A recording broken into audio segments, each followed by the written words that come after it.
giờ điền pi to be này cái to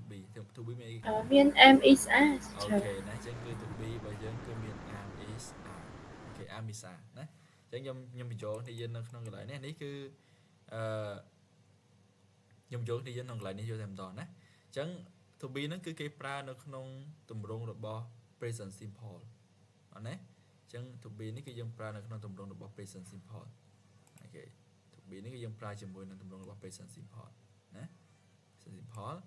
hai to be nóมีค่าเนี่ยในค่า to be นะcái hai là to be nàyในcái hai là to be hai to be มีค่า to be nó មាន am is ហើយនឹង are am is are ហ្នឹងគេប្រើជាមួយនឹងអីគេខ្លះគេប្រើជាមួយនឹង pronoun នេះខ្លះចុះ pronoun មានប្រមាណដែរ pronoun មានខ្លះដែរ pronoun សព្វនាមណា pronoun មានប៉ុន្មាននៅក្រៅនេះគឺ pronoun នេះយើងឃើញ pronoun ហ្នឹង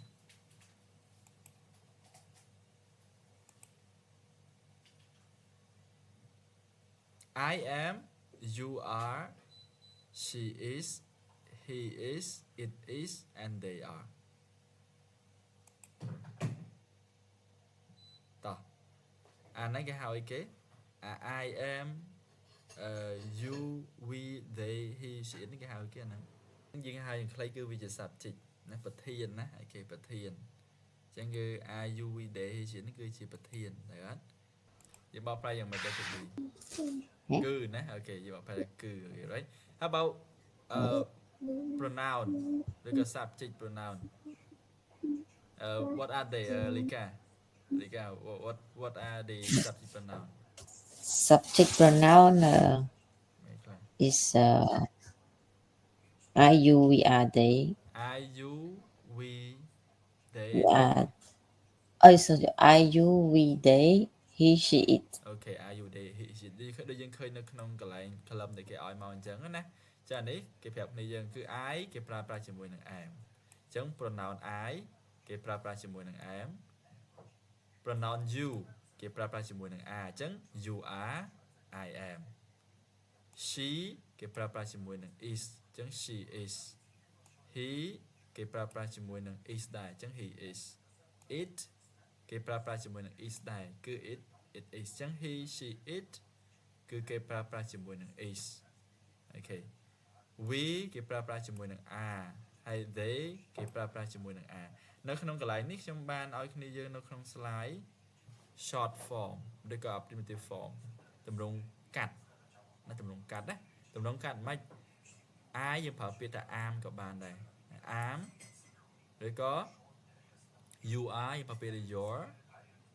អូខេ she is យើងអាចនិយាយបានថា she's តែទម្រង់កាត់របស់វា apostrophe s he is ទម្រង់របស់វាគឺ his it is យើងអាចនិយាយកាត់ថា it's they are យើងអាចថា their ហើយ they are អត់ទេ we are អាចថា where not they sorry we are វាយ៉ាងថា where អូខេ we are a student ចឹងតែយើងអាច where ណាហើយយ៉ាង where we are where អូខេ they are there អូខេ they are គឺ there ហ្នឹងណាអូខេអាចចំណុចនេះអាឡែងទម្រង់ស្របណាជា positive form ឯងមានសំណួរអត់ទម្រង់ negative ចឹង negative បើយើងចង់សរសេរវាជា to be ជាមួយនឹង not ទម្រង់បរិសេធគេដាក់ not លើនេះមក not នៅបន្ទាប់ពីមកណា you I am not ឬក៏ I'm not លេងកុំឲ្យច្រឡំនេះយើងណា I'm not អត់គេអត់ប្រើពាក្យថា I am ហើយ am អត់ត្រូវទេណាព្រោះអ្នកខ្លះក៏ច្រឡំនៅក្នុងកន្លែងហ្នឹងអញ្ចឹងយើងមើលទម្រង់មកវា I am not ស្មើពាក្យថា I'm not they are not ស្មើពាក្យថាsorry you are not ស្មើនឹងយើងអាចសេបានថា you are ណាកុំច្រឡំនេះអានេះដល់ពេលគេសេទម្រង់កាត់គេសេទម្រង់កាត់នៅកន្លែង to be នេះប៉ុន្តែនៅពេលដែលគេទៅសេកន្លែង I នេះទម្រង់កាត់របស់វាគឺកន្លែង am នេះណាអាហ្នឹងគឺកុំឲ្យគ្នាយើងច្រឡំនេះណាតែ to be is ហើយនឹង are គេទៅសេទម្រង់កាត់ជាមួយ to be អត់ទៅសេទម្រង់កាត់ជាមួយនឹង am ដូចពាក្យ am ទេឃើញទេទាំងអស់មកឃើញនេះ he is not គេប្រើពាក្យ isn't អញ្ចឹងគឺ she isn't he isn't it isn't we aren't they aren't ឃើញទេចឹងអានេះតម្រងកាត់របស់វាគឺគេសរសេរនៅក្រៅអញ្ចេះគេសរសេរនៅក្រៅអញ្ចេះហើយដល់ពេលដែល am គឺខុសគេសរសេរកាត់នៅកន្លែងនេះដល់ពេលសំណួរយើងលើក to be ដាក់មុខមកណា am I are you is she is he is it ចឹងលើក to be ដាក់មុខមកអានេះយើងបង្កើតជាទម្រង់សំណួរ